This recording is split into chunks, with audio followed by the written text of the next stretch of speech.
प्रिय छात्रों, बही खाता लेखाकर्म के अंतर्गत कक्षा 12वीं में हम इकाई 2 अध्याय 2 का अध्ययन कर रहे थे। साझेदारी फर्मों के लेखांकन और उनका मूल तत्व। इसके अंतर्गत हम यहाँ पर जानेंगे ख्याति क्या होती है, ख्याति से आशय क्या है, ख्याति की परिभाषा क्या है, विशेषता क्या है, ख्याति के प्रकार कौन कौन से होते हैं, बिल्ली के स्वभाव वाली ख्याति, कुत्ते के स्वभाव वाली ख्याति, चूहे के स्वभाव वाली ख्याति, साथ ही ख्याति को प्रभावित करने वाले तत्व कौन कौन से हैं और ख्याति के मूल्यांकन की विधियां कौन कौन सी हैं। तो यहाँ हम जानेंगे कि ख्याति क्या है। ख्याति वास्तव में एक व्यवसाय की साख है, उसकी प्रसिद्धि है जिसका हम मौद्रिक रूप से मूल्यांकन कर सकते हैं। यहाँ हम देखते हैं कि ख्याति से आशय क्या है। ख्याति गुडविल, ख्याति जो है एक अदृश्य और अमूर्त संपत्ति के साथ साथ एक स्थायी संपत्ति मानी जाती है। ख्याति एक इस प्रकार की संपत्ति है जो हमें सामने नहीं दिखती है। ये कैसी संपत्ति है? स्थायी संपत्ति है, व्यवसाय में लंबे समय तक रहती है। एक व्यवसाय की जो साख है, जो उसकी प्रसिद्धि है, जो उसकी अतिरिक्त लाभ कमाने में उसकी मदद करती है, वही क्या है? एक व्यवसाय की ख्याति।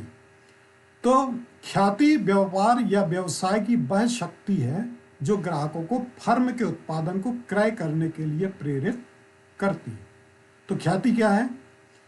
ख्याति वो है जो एक ग्राहक को उसी स्थान पर वापस ले जाती है जहां से वो पहले से उत्पादन को खरीद रहा है।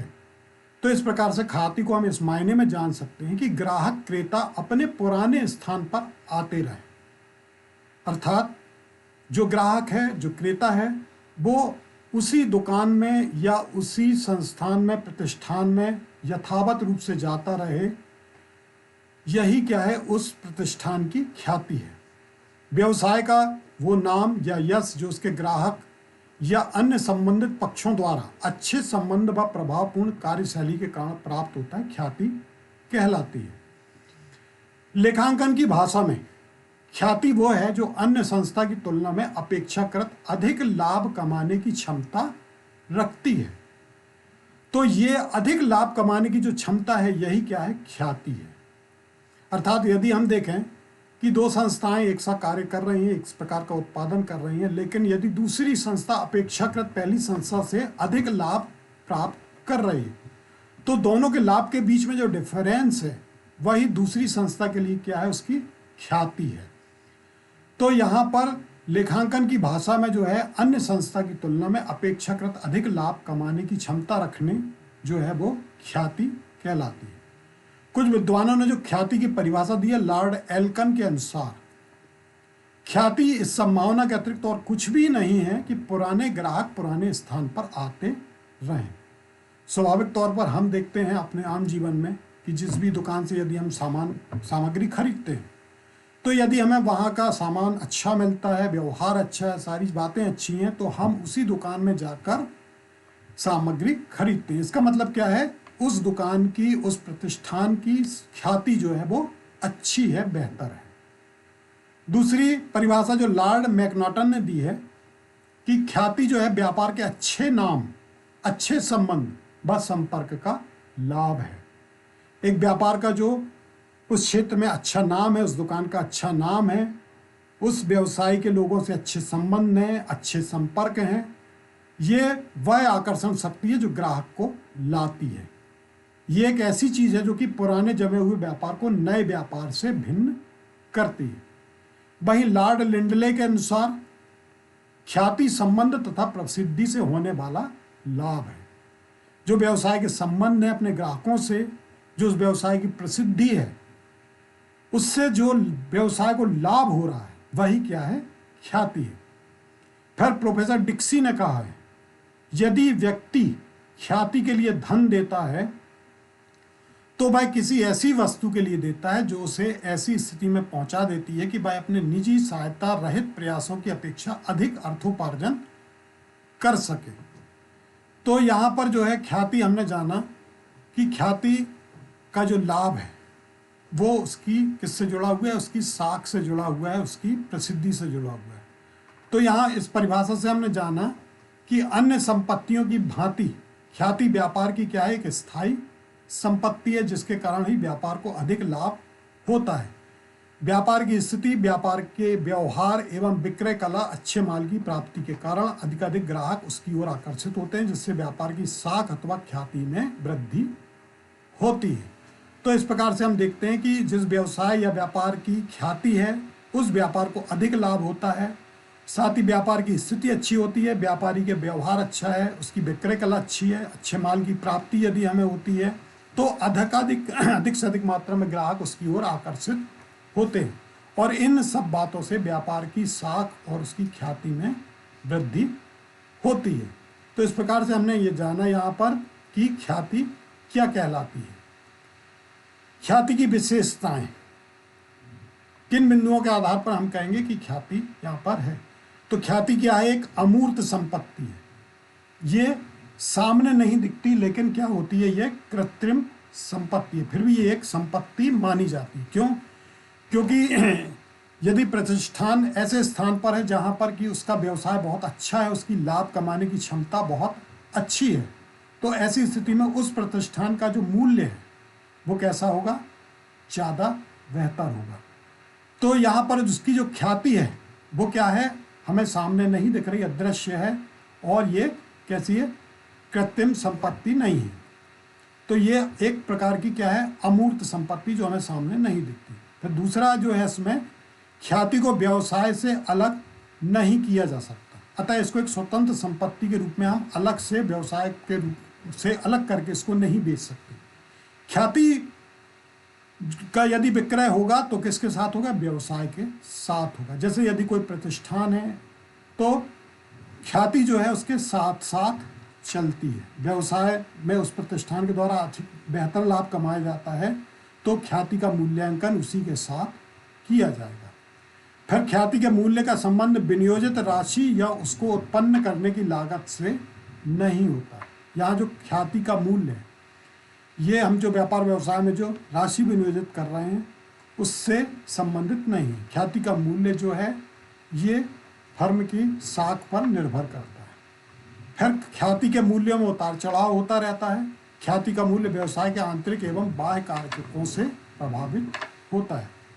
ख्याति का जो मूल्य है वो कम या ज़्यादा हो सकता है, क्योंकि आंतरिक और जो बाह्य स्थितियां हैं व्यवसाय की वो प्रभावित होती रहती हैं। तो यहाँ पर हमने जाना ये ख्याति की विशेषताएं कौन कौन सी हैं। इसके बाद हम देखते हैं ख्याति के प्रकार। आमतौर पर ख्याति का कोई विशेष प्रकार नहीं होता, किंतु इसके विक्रय मूल्य का जब हम निर्धारण करते हैं तो व्यवसाय व्यापार के साथ ख्याति को भी अविलंब हस्तांतरित किया जा सकता है या नहीं। यहाँ हम देखेंगे कि यदि उदाहरण के लिए यदि किसी व्यापार की बागडोर किसी कुशल व्यक्ति के हाथ में है जो अपने व्यक्तिगत गुणों के कारण ग्राहकों को आकर्षित किए रहता है, तो ऐसे व्यापार को क्रय करते समय समझकर ही मूल्य चुकाना चाहिए। क्यों? क्योंकि यहाँ पर जो भी व्यापार व्यवसाय की साख है या ख्याति है वो उस कुशल व्यक्ति के व्यक्तिगत गुण के कारण है।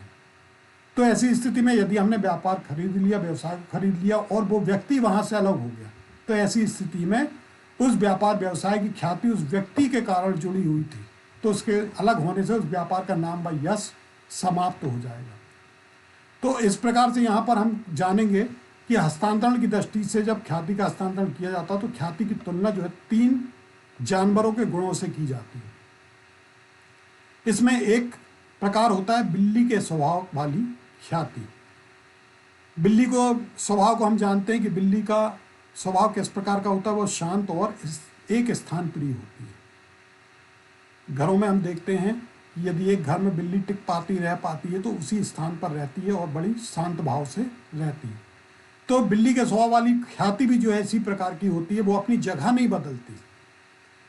प्रतिष्ठान के या व्यवसाय के, व्यापार के मालिक भले ही बदल जाए, लेकिन ख्याति जो है उस स्थान के साथ बनी रहती है। ठीक इसी प्रकार बिल्ली के स्वभाव वाली ख्याति जो है हमेशा किसके साथ रहती है? फर्म के साथ, भले ही फर्म का स्वामी बदल जाए।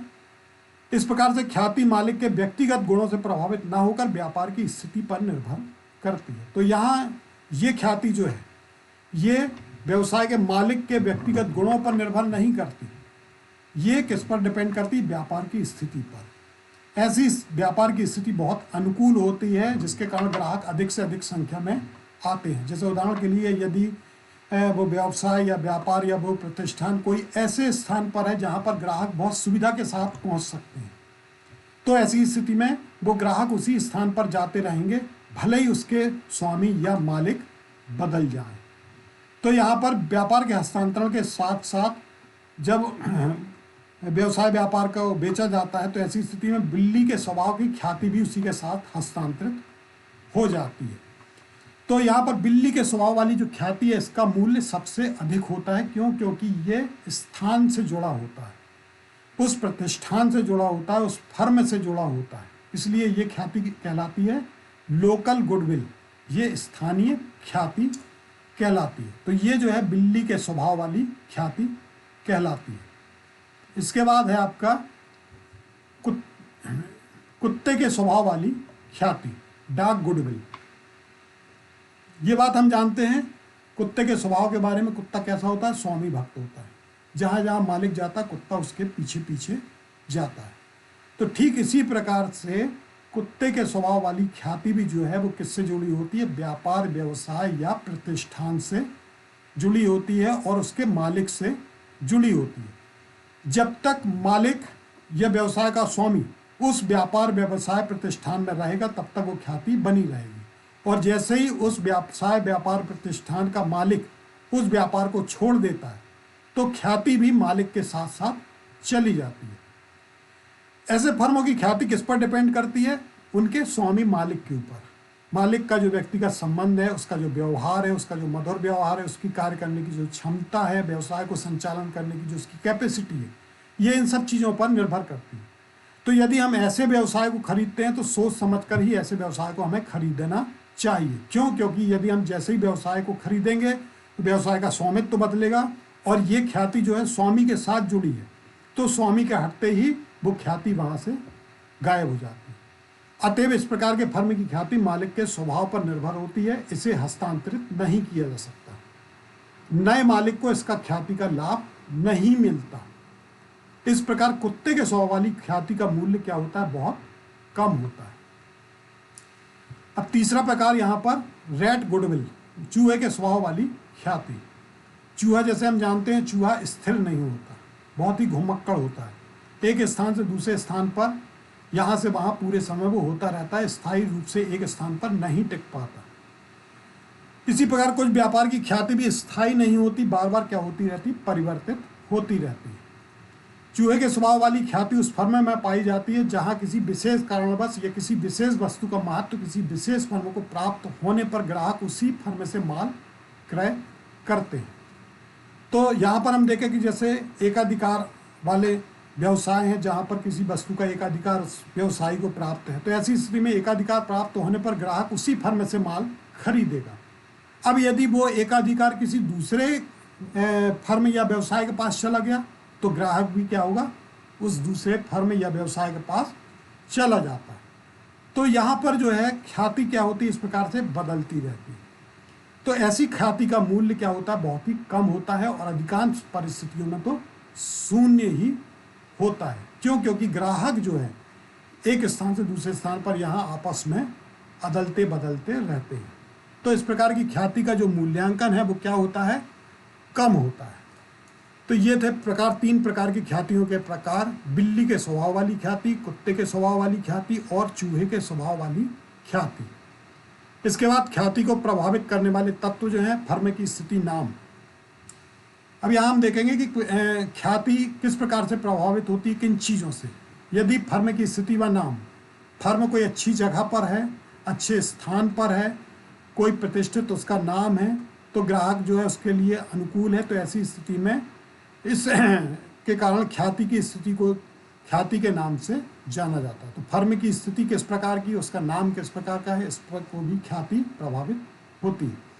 फिर व्यवहार कुशलता, यदि स्वामी की कार्य कुशलता अच्छी है, विक्रय कला उसकी अच्छी है, मधुर उसका व्यवहार है, तो दुकान की साख क्या हो जाती है, जम जाती है। तो व्यवहार कुशलता के कारण भी यहाँ ख्याति जन्म लेती है। फिर उचित कीमत पर अच्छा माल, अगर व्यापारी को अपनी साख जमानी है या वृद्धि करनी है तो उसे ग्राहक को अच्छा माल उचित कीमत पर देना चाहिए। माल के भाव में यदि विभिन्नता करता है, मिलावट करता है, और यदि माल को कम तौलता है, फलस्वरूप किसी भी प्रकार से ग्राहक के साथ छल कपट करता है, तो इस प्रकार से इसकी ख्याति क्या होती है, ऐसी में कम होती है।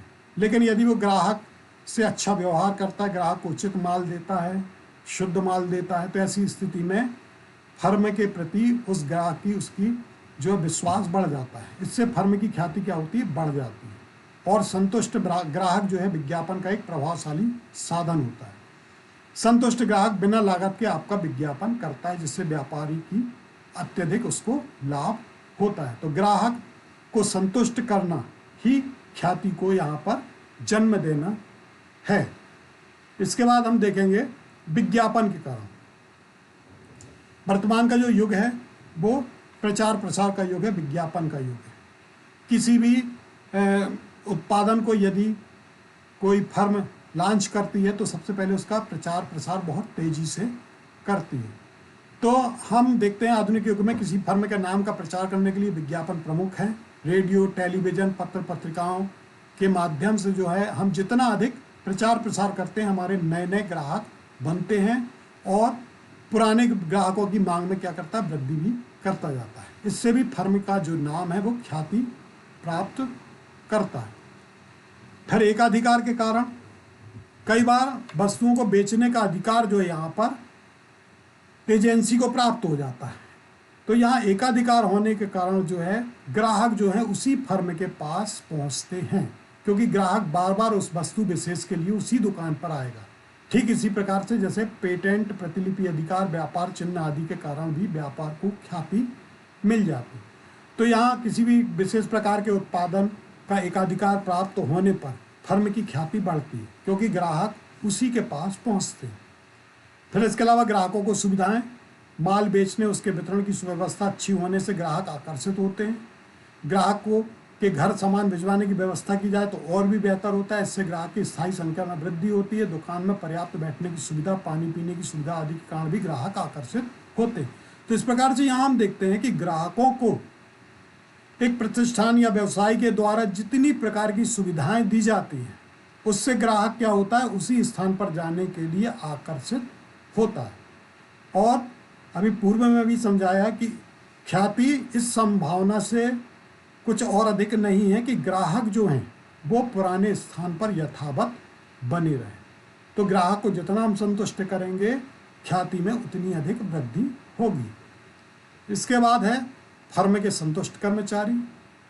फर्म के जो संतुष्ट कर्मचारी हैं, यदि उनको अच्छा वेतन, सुविधा, सारी फैसिलिटी जो है प्राप्त होती है, तो ऐसी स्थिति में वो फर्म की अच्छाइयों का जो वर्णन है वो अपने समाज में, अपने लोगों के बीच में करते हैं। इससे उनका अच्छा प्रभाव पड़ता है और इससे फर्म की ख्याति में वृद्धि भी होती है। फिर पूंजी की आवश्यकता। क्रेता ऐसे व्यापार को करने में ज़्यादा रुचि रखते हैं जिसमें कम पूंजी की आवश्यकता होती है और लाभ कमाने की प्रत्याय दर अधिक होती है। ऐसी व्यापारिक स्थिति ख्याति को बढ़ाती है। इसके विपरीत यदि व्यापार के क्रय करने में ज़्यादा पूंजी की आवश्यकता होती है, वह कम प्रत्याय दर प्राप्त होती है, तो व्यवसाय की ख्याति घटती है। अर्थात यहाँ पर ऐसे व्यवसाय को क्रय करने में जिसमें हमें कम पूंजी की आवश्यकता होती है और लाभ अधिक होता है, तो ऐसी स्थिति में व्यापारिक स्थिति ख्याति को बढ़ाती है। फिर लाभ की प्रवृत्ति। ख्याति का जो मूल्य व्यवसाय के लाभ में होने वाले परिवर्तनों के से प्रभावित होता है। यदि व्यवसाय का लाभ सदैव बढ़ता है तो ख्याति का मूल्य बढ़ेगा, अन्यथा घटेगा। अर्थात यहाँ पर जो लाभ है, व्यवसाय में जितना अधिक लाभ होता जाता है, ख्याति का मूल्य उतना ही बढ़ता चला जाता है। लाभ कम होने पर ख्याति का मूल्य कम हो जाता है। फिर प्रबंध की कार्य कुशलता। एक कुशल प्रबंधन व्यवस्था उचित उत्पादन, वितरण एवं अन्य सेवाओं के कुशल नियोजन से लाभ को बढ़ाकर ख्याति के मूल्य में वृद्धि कर सकते हैं। अतः ख्याति को बढ़ाने हेतु ऐसे कुशल व्यवस्था को निरंतर बनाए रखना चाहिए। तो यहाँ पर हमने देखा इन 10 बिंदुओं के आधार पर कि फर्म की जो स्थितियाँ हैं वो ख्याति को किस प्रकार से प्रभावित करती है, जिसमें फर्म की स्थिति, नाम, व्यवहार कुशलता, उचित कीमत, अच्छा माल, विज्ञापन कारण, एकाधिकार होने के कारण, ग्राहकों को सुविधाएं, फर्म के संतुष्ट कर्मचारी, फर्म की आवश्यकता, लाभ की प्रवृत्ति और प्रबंध की कुशलता। अब यहाँ पर हम जानेंगे ख्याति के मूल्यांकन किन किन दशाओं में किया जा सकता है। सामान्य तौर पर ख्याति का जो मूल्यांकन है वे व्यवसाय के विक्रय की स्थिति में होता है, यह अर्थात जब व्यवसाय को हम बेच रहे हैं तब उस स्थिति में होता है। परंतु साझेदारी फर्म की दशा में ख्याति का मूल्यांकन निम्न दशाओं में भी किया जाता है। जैसे कि नंबर 1, यदि सभी साझेदारों के बीच आपस में लाभ हानि के अनुपात में किसी प्रकार का कोई परिवर्तन होता है, अर्थात साझेदारों के बीच में जो लाभ हानि का वितरण था उस लाभ हानि के वितरण में यदि किसी प्रकार का कोई परिवर्तन हम कर रहे हैं तो यहाँ पर ख्याति का मूल्यांकन किया जाएगा। दूसरे बिंदु आता है साझेदारी के प्रवेश पर। यदि किसी नए साझेदार को हम प्रवेश देते हैं तो उस समय फिर पुराने साझेदारों के बीच में आपस में ख्याति का मूल्यांकन किया जाता है, उनका वितरण किया जाता है और नए साझेदारों के द्वारा कितनी ख्याति की राशि लाई जाएगी इसका निर्धारण किया जाता है। फिर साझेदारी के अवकाश ग्रहण करने पर यदि कोई साझेदार अवकाश ग्रहण कर लेता है तो साझेदारी यहाँ पर टूट जाती है और एक साझेदार वहाँ से अलग हो जाता है। इस स्थिति में ख्याति का मूल्यांकन किया जाता है। फिर साझेदारी की मृत्यु पर यदि कोई साझेदार की मृत्यु हो गई तो इस स्थिति में भी ख्याति का मूल्यांकन किया जाता है। फिर साझेदारी फर्म के समापन पर या जब व्यवसाय का विक्रय हो रहा है, यदि साझेदारी फर्म का हम समापन कर रहे हैं तो ख्याति का मूल्यांकन किया जाएगा। वहीं जब यदि व्यवसाय को हम बेच रहे हैं तब भी हम ख्याति का मूल्यांकन करेंगे। और अंतिम स्थिति है साझेदारी फर्म के संविलियन पर। यदि संविलियन से यहाँ तात्पर्य है कि यदि हम अपनी फर्म का विलय या उसको मर्ज दूसरी फर्म के साथ कर रहे हैं, उसके साथ जोड़ रहे हैं या दो फर्मों को एक साथ मिला रहे हैं, तब इस स्थिति में पहली फर्म का जो है ख्याति का मूल्यांकन किया जाता है। तो इस प्रकार से इन स्थितियों में हम ख्याति का मूल्यांकन करते हैं लाभ हानि अनुपात में परिवर्तन करने के लिए। शायद नए साझेदार को प्रवेश देते उस समय, यदि कोई साझेदार अवकाश ग्रहण कर रहा तो उस स्थिति में, यदि उसकी मृत्यु होती है तो उस स्थिति में, और फर्म का जब हम समापन कर रहे हैं या व्यवसाय का विक्रय कर रहे हैं तो उसी स्थिति में, साथ ही साझेदारी की फर्म के संविलियन के समय। तो इन स्थितियों में हम ख्याति का मूल्यांकन करते हैं। अब जो विधियाँ हैं वो विधियाँ 3 प्रकार की हैं: औसत लाभ विधि, अधिलाभ विधि और पूंजीकरण विधि। Average profit method, super profit method और कैपिटलिज्म मेथड। तो ये 3 प्रकार की जो हैं ये मूल्यांकन की विधियां हैं जिनका हम आगे अध्ययन करेंगे। यहाँ पर कुछ अभ्यास के प्रश्न हैं कि ख्याति से क्या आशा है, परिभाषा सहित समझाइए। दूसरा, ख्याति की विशेषताएं लिखिए। तीसरा, ख्याति के प्रकारों को समझाइए। चौथा, एक फर्म की ख्याति को प्रभावित करने वाले तत्वों को समझाइए। और पांचवा, एक फर्म की ख्याति का मूल्यांकन किन किन दशाओं में किया जाता है इसको समझाइए।